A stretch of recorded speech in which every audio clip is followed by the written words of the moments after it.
शिक्षक और विद्यार्थी की कहानी। आज के लगभग 50 साल पहले उत्तर प्रदेश के फैजाबाद जिले में पढ़ने वाला एक छोटा सा भीटी नाम का एक गांव था, जिसमें बच्चा राजा नाम का एक प्रतापी राजा राज्य करता था। उसने अपने समय में अपने बेटे के नाम से अजय प्रताप इंटर कॉलेज नाम का एक स्कूल बनवाया था। आसपास के कई गांव में कोई स्कूल न होने के कारण पूरे कस्बे में बच्चों के पढ़ने के लिए एक ही स्कूल था, अजय प्रताप इंटर कॉलेज। इसमें अमीर हो या गरीब, सभी प्रकार के बच्चे पढ़ने आते थे। इसकी ख्याति इतनी थी कि आसपास के गांव या कस्बों से भी बच्चे पढ़ने आते थे। इस विद्यालय का नाम ऊंचा उठाने में मास्टर नारायण जी का बहुत बड़ा हाथ था। वह सही मायने में एक आदर्श शिक्षक थे। वह बड़ी लगन से, मेहनत से बच्चों को पढ़ाते थे। उन्हें प्यार भी बहुत करते थे। इस कारण स्कूल में सभी उनकी बहुत इज्जत करते थे। लेकिन इधर कुछ दिनों से मास्टर नारायण जी कुछ परेशान से थे। उनकी कक्षा में एक नया छात्र आया था। उसका नाम था वीर प्रताप। वह अभिवादन करना तो दूर, कक्षा में मास्टर जी के प्रवेश करने पर भी अकड़ व शान से अपनी सीट पर बैठा रहता था। अन्य छात्रों पर भी अपनी हेकड़ी जमाता था। उनके कपड़े व जूते भी काफ़ी कीमती दिखते थे। वीर प्रताप के बारे में उन्होंने प्रधानाचार्य से पता किया तो मालूम हुआ कि वह पास के गांव के एक बहुत बड़े जमींदार तिलकधारी सिंह का इकलौता बेटा है। वह जमींदार भी बहुत गुस्सैल और अड़ियल था। अतः प्रधानाचार्य ने मास्टर नारायण से कहा, मास्टर जी, इस लड़के के साथ सावधानी से पेश आएं और इसकी शरारतों को नज़रअंदाज कर दिया करें। इसके पिता की पहुंच बहुत ऊपर तक है। लेकिन मास्टर को यह मंजूर नहीं था। उन्होंने कहा, यह विद्या का मंदिर है। यहाँ कोई अमीर या गरीब नहीं, यहाँ सब छात्र बराबर हैं। यदि वह अपने शिक्षक की इज्जत नहीं करेगा तो शिक्षा कैसे प्राप्त करेगा। अगले दिन उनके कक्षा में प्रवेश करने पर वीर प्रताप उसी प्रकार ढीठ होकर बैठा रहा, जबकि अन्य छात्र उठ खड़े हुए। मास्टर जी ने कहा, बेटे वीर प्रताप, तुम भी अपने दोस्तों की तरह खड़े हो जाओ। लेकिन वीर प्रताप वैसे ही बैठा रहा और बोला, मास्टर जी, आप जानते नहीं मैं कौन हूँ। यहाँ के सबसे बड़े जमींदार का बेटा हूँ। लोग मुझे देखकर खड़े हो जाते हैं। आप अपना काम करें। वीर प्रताप की बात पर मास्टर का चेहरा तमतमा गया। उन्होंने उसे जबरन उठाकर कक्षा से बाहर कर दिया। वीर प्रताप गुस्से से पांव पटकता हुआ कक्षा से बाहर निकल गया। अगले दिन प्रधानाचार्य ने मास्टर जी को बुलवाया। घबराते हुए कहा, मास्टर जी, गजब हो गया। आपने शेर की मांद में हाथ डालकर बहुत बुरा किया। मैंने आपको पहले ही सूचित किया था। जमींदार साहब बहुत गुस्से में हैं। उन्होंने कहा है कि वह आपको बर्बाद कर देंगे। मास्टर जी को गुस्सा तो बहुत आया, लेकिन वह खून का घूंट पीकर रह गए। आखिर प्रधानाचार्य जी द्वारा खूब मिन्नतें करने पर मास्टर जी किसी प्रकार वीर प्रताप की उदंडता को अनदेखी करने को मान गए। लेकिन बात यहीं तक नहीं थी। वीर प्रताप मास्टर जी को पढ़ाई गई बातों पर भी ध्यान नहीं देता था। ना ही पुस्तक पढ़ता, ना कॉपी में कुछ लिखता। मास्टर जी कुछ पूछते तो हंसता रहता। परीक्षा के दिन भी आ गए। वीर प्रताप ने कॉपी में कुछ नहीं लिखा था। मास्टर जी ने प्रधानाचार्य जी के मना करने पर भी उसे फेल कर दिया। अगले ही दिन स्कूल में जमींदार साहब गुस्से से फुफकारते हुए आए और मास्टर जी को खूब फटकारा। लेकिन मास्टर जी निर्भीक व शांत खड़े रहे।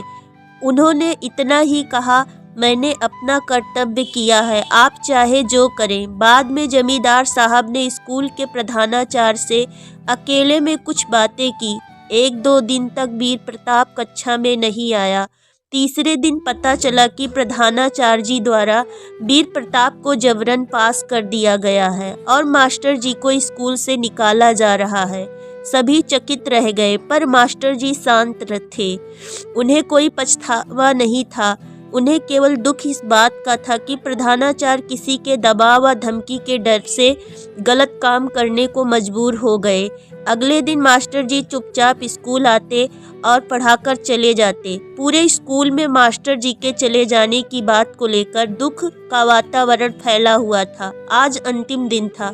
सभी बच्चे व शिक्षक उदास थे, लेकिन मास्टर जी स्थिर व शांत थे। हाँ, उनमें उत्साह नहीं था। वह रोज की तरह आज भी चुपचाप स्कूल आए। शाम के वक्त उनकी विदाई का कार्यक्रम था। बच्चे उपहार स्वरूप अपने प्रिय शिक्षक को देने के लिए कुछ न कुछ भेंट लाए थे। मास्टर जी एकाग्र मन से पढ़ाने में जुटे थे। हालांकि बच्चों का मन नहीं लग रहा था, फिर भी वे मास्टर जी द्वारा पढ़ाई गई बातों को ध्यान से सुन व लिख रहे थे।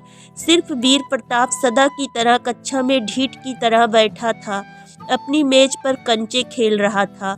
पढ़ाई चल ही रही थी कि अचानक बाहर कुछ शोर सुनाई दिया।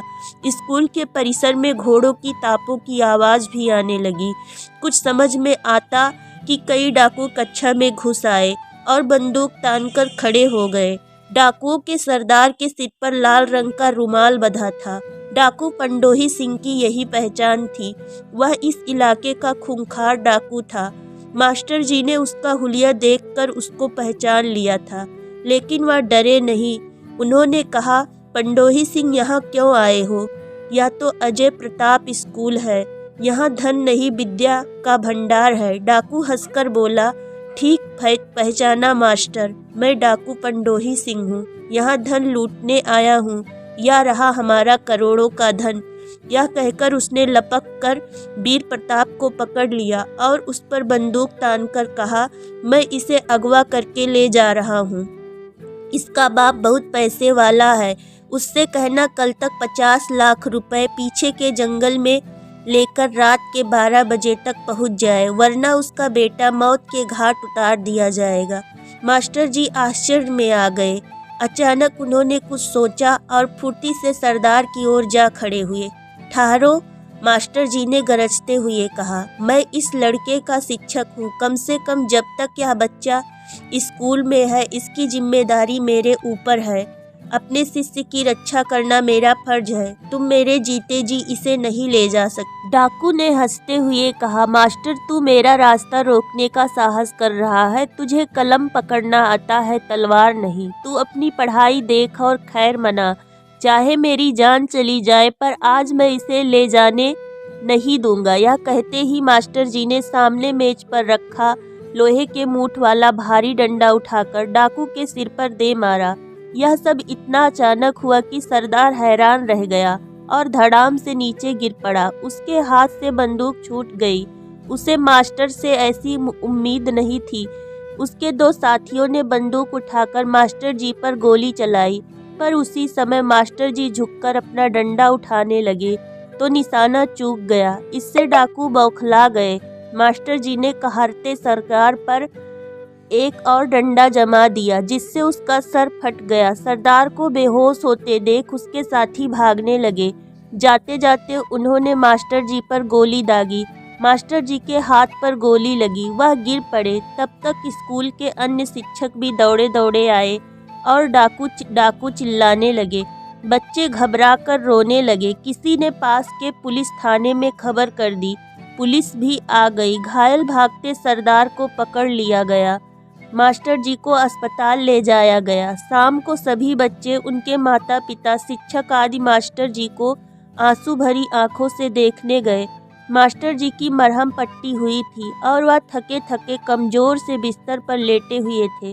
उन्होंने सभी बच्चों को देखा और कहा, वीर प्रताप ठीक तो है? जैसे ही यह कहा, दरवाजे की ओट में छिपा वीर प्रताप दौड़ कर आया और मास्टर जी के पैरों पर गिर पड़ा। रो रो कर कहने लगा, मुझे माफ़ कर दीजिए मास्टर जी, मैंने आपका बहुत अपमान किया है। मास्टर जी ने उसे उठाकर गले से लगा लिया। कहा, वीर प्रताप, आज मैं जा रहा हूँ। मैं तुमसे गुरु दक्षिणा के रूप में एक ही चीज़ मांगता हूँ। बोलिए मास्टर जी, आपको क्या चाहिए? मैं आपके कदमों में धन संपत्ति का ढेर लगा दूंगा। वीर प्रताप ने कहा, पगले, मैं धन नहीं चाहता। बस आज से तुम पढ़ने लिखने में ध्यान लगाओ। शिक्षा को खेल न समझो। सांसारिक धन तो पल भर का होता है, लेकिन विद्या तो जीवन भर साथ रहती है। यही सबसे बड़ा धन है। मास्टर जी बोले। मास्टर जी, आज से मैं यही करूँगा, लेकिन मेरी भी एक शर्त है। आप स्कूल छोड़कर कहीं नहीं जाएंगे। वीर प्रताप ने कहा। ठीक कह रहे हैं मास्टर जी, आप इसी स्कूल में रहेंगे। कहते हुए हाथ जोड़े हुए जमींदार साहब ने प्रवेश किया। साथ में प्रधानाचार्य जी भी थे। हमारी गलतियों के लिए हमें क्षमा करें।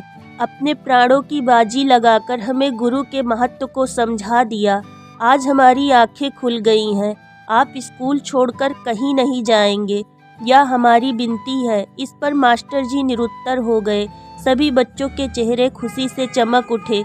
दोस्तों, यह कहानी अगर आप सभी को अच्छी लगी हो तो हमारे चैनल को लाइक, सब्सक्राइब और शेयर करें। धन्यवाद।